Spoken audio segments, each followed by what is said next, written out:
Hey, so look, as a leader, I think over the next 18 to 24 months, realistically, in my opinion, there are four areas you should be putting your attention, because there's really four threats that we're facing: physical health, mental health, financial health, and societal health. Let me explain real quickly.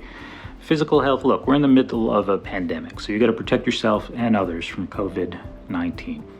Face masks, social distancing, common sense. Just pay attention to the things that you should be doing and stay safe and help those who you care about to stay safe.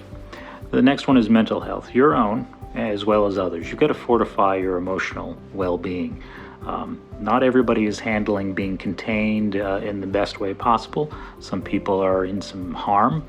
You've got to have some empathy around that in terms of being able to help other people and check in on people, but you also got to fortify yourself as well and make sure that you're doing okay up here. So there's plenty of resources, and you've got to do that. That's the second front. The third front is your financial health.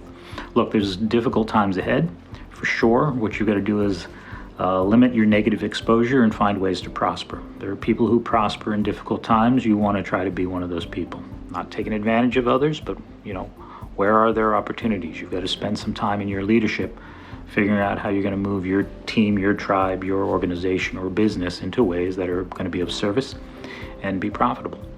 And finally, and it's not to be scoffed at, is societal health. Look, we need to take the fragility of democracy and our way of life seriously. And we've got to work on ways to make it a more perfect union, depending upon perfect union. And it doesn't really matter what your political, where you fall on the spectrum on that. Maybe you're overreacting right now and think there's too much overreach, or maybe you're underreacting and saying, hey, it's fine, people will take care of me.